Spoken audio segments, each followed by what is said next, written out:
দর্শক, বন্যার খবর সংগ্রহে এই মুহূর্তে ফেনীর ফুলগাজীতে রয়েছেন সিনিয়র রিপোর্টার মহিবুল্লাহ মুহিব, যুক্ত আছি তার সঙ্গে। মুহিব, ফেনীতে বন্যার পরিস্থিতি আমাদের জানাবেন।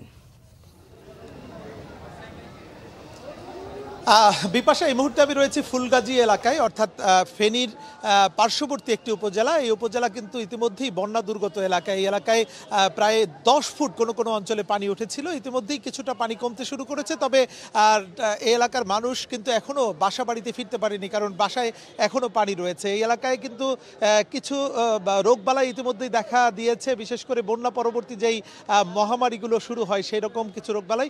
ইতিমধ্যেই এই ফুলগাজী পাইলট উচ্চ বিদ্যালয়ে একটি মেডিকেল ক্যাম্প তৈরি করেছে নৌবাহিনী।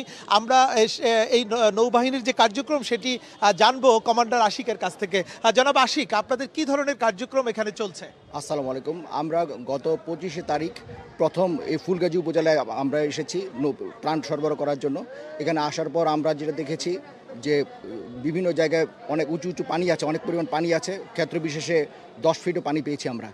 তো আমরা অনেক চ্যালেঞ্জ নিয়ে এখানে এসেছি এবং আমরা আসার পর অন্যান্য নৌবাহিনীর গাড়িগুলো প্রথম ফুলগাজীতে ত্রাণ নিয়ে চলে এসছে। এখানে আসার পর আমরা দেখেছি এখানে অনেক অন্তঃসত্ত্বা মহিলা এবং অনেক রোগী এখানে আছে। আমরা যাদেরকে এখান থেকে আমাদের নিজস্ব পরিবহনে করে আমরা ফেনীতে প্রেরণ করেছি। তো এরই প্রেক্ষিতে আমরা গতকালকে আমাদের নৌবাহিনীর বিভিন্ন জায়গা থেকে মেডিকেল টিম সংগ্রহ করে তড়িৎ গতিতে আমরা এখানে একটা ফিল্ড হসপিটাল তৈরি করেছি। বর্তমানে এখানে আমরা আল্লাহর রহমতে সকল প্রকার রোগের ট্রিটমেন্ট দেওয়ার চেষ্টা করছি এবং যাদের ক্রিটিক্যাল কন্ডিশন দেখতে পাচ্ছি তাদেরকে আমরা ফেনীতে পাঠিয়ে দিয়েছি। আপনাদের এখানে মেডিকেল ক্যাম্প কতদিন চলবে? এখানে যতদিন এখানে রোগ বালাই চলবে আমরা ইনশাআল্লাহ ততদিন এখানে থাকবো। অবশ্যই আমাদের ঊর্ধ্বতন কর্তৃপক্ষ এবং মাননীয় নৌবাহিনী প্রধানের নির্দেশনাক্রমে আমরা এখানে কাজ করছি এবং আজকে ফুলগাজীর অবস্থা পর্যবেক্ষণের জন্য ইনশাআল্লাহ মাননীয় নৌবাহিনী প্রধান এখানে আসবেন। আর আমরা এর পাশাপাশি আমরা গতকালকে থেকে প্রায় 1000-এর বেশি ত্রাণ সরবরাহ করেছি বিভিন্ন প্রত্যন্ত অঞ্চলে, যেখানে কোনো ত্রাণ পৌঁছায়নি। আমরা সেখানে বোট এবং আমাদের নিজস্ব পরিবহনের মাধ্যমে সেখানে ত্রাণ সরবরাহ করছি।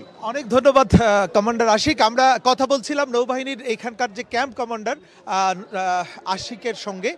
তো এই ছিল আমার কাছে ফুলগাজী এলাকার বন্যার সার্বিক পরিস্থিতির তথ্য। বিপাশা। মুহিব, ধন্যবাদ আপনাকে। দর্শক, ফেনীর ফুলগাজীর বন্যা পরিস্থিতি জানাচ্ছিলেন সহকর্মী মহিবুল্লাহ মুহিব।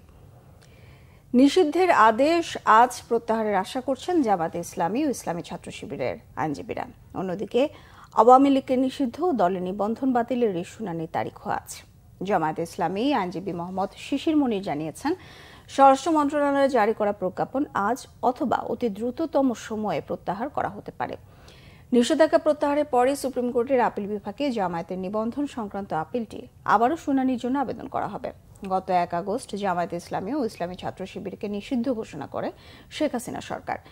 এদিকে ছাত্র জনতাকে নির্বিচারে হত্যাকাণ্ডের অভিযোগে সোমবার বাংলাদেশ আওয়ামী লীগকে নিষিদ্ধ ও দলটির নিবন্ধন বাতিল চেয়ে হাইকোর্টে রিট করেছিলেন মানবাধিকার সংগঠন সারডা সোসাইটির পক্ষে আরিফুর রহমান মুরাদ ভুইয়া।